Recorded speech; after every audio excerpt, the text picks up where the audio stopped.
Recently, someone in the comments mentioned that there was a Darkling short story Leigh Bardugo wrote, and as a Grishaverse scholar, I had to check it out.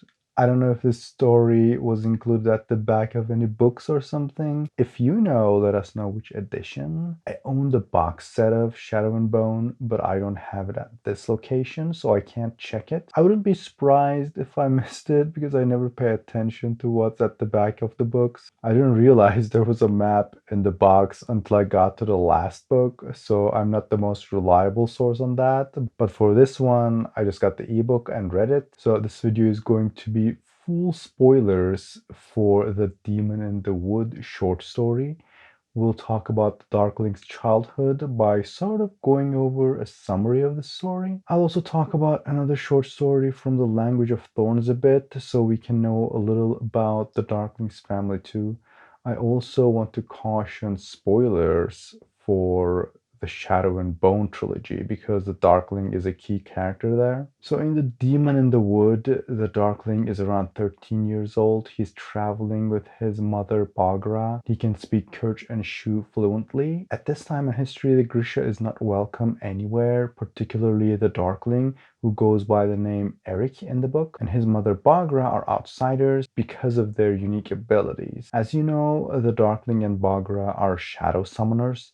Being summoners, they are technically part of the Ethereal Kai order. It's a unique Grisha ability where they can control darkness, but also comes with a special super ability called the Cut, which is where they can focus the darkness into a slice and cut through their target. They can cut through objects or people, but more important than that, the Darkling himself is an amplifier, and it is incredibly difficult to find amplifiers, let alone powerful ones. So the way amplifiers work is you need to kill the amplifier and wear the bones. The Darkling is just a young boy at this point. He doesn't have complete control over his power and always in danger of people finding out that he's an amplifier. Because the Grisha is already in danger and they're looking for ways to be stronger, they live in hidden camps away from regular people. The Fjerdan witch hunters are just being formed around this time. We don't exactly know when this takes place,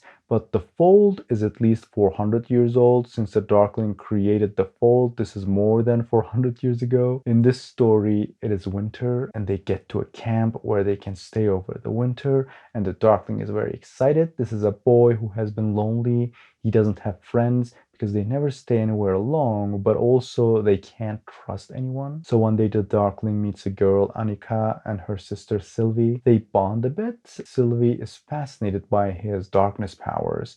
And then at some point, the chief's son, Lev, comes and starts bullying them, but the Darkling interferes and saves them. In the process, Anika realizes he's an amplifier, but she is like, don't worry, I won't tell because you saved us from them. Then one night she's like, oh, do you want to go swimming tonight? And the Darkling is, I can't, my mom wouldn't let me. But like, he's a 13-year-old boy, he is alone, he's finally making friends, and this is a cute girl, so he slips out at night to join her. And of course, it's a trap. Her family is one of the weaker ones. Her sister doesn't have Grisha powers. She's a tide maker, and having an amplifier can help her a lot. So she tries to bash the Darkling's skull with a rock, but then Lev arrives. Lev realizes the Darkling is an amplifier, and he is like, oh, then I want it too. Then there's a huge fight where finally the Darkling is able to use the cut for the first time. Obviously, cuts through both of those idiots like butter, so they're dead. But then, like, he's smart, so he cuts himself a bit too. Makes it look like the regular village people attacked them and killed the other two and whatever. So the Grisha camp goes to the village and kills everyone for revenge. Yikes. Bagra is like, that's fine. I would kill everyone to protect you. You did the right thing by lying. Otherwise, we'd be the ones on the pyre. Big oof. So after going through this and seeing how this oppression affects the Grisha, the Darkling vows to make the world safe for the Grisha one day. And this story is that seed of how the Darkling sets out to form the Second Army of Ravka one day. Now, we know that this takes many years. The Darkling's grandfather, is Sankt Ilya Morozova, by the way, one of the most famous saints who created the three super powerful amplifiers we see in the Shadow and Bone trilogy. Guess who else is Morozova's descendant? That's right, Malyan Oretsev. So they're distantly related to each other. After this story, we get another glimpse at the Darkling in the short story When Water Sank Fire. He makes an appearance as a seer's apprentice there. It's not confirmed 100%, but it is him. In that story, he actually meets his half-sister. His sister is a Sildrower, which is a mermaid in the Grisha world. So Bagra is her mother as well, but her father is a Sildrower. Her name is Ula. She is half witch, half Sildrower. That is an adventure of Bagra we don't know anything about yet, but maybe we'll find out later. Actually, you know what? I think it will be best to have a whole video about that story because it is quite interesting, adds some new lore to the Grisha world. There's a different musical magic system there, and I'm guessing we're going to see Ula in the Grishaverse someday.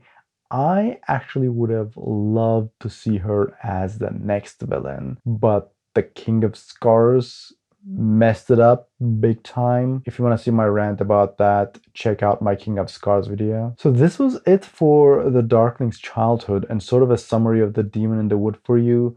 If you enjoyed this video, please leave a like to let me know. And if you don't want to miss the video about the Darkling's sister, don't forget to subscribe, and I'll see you next time. I am complete. I am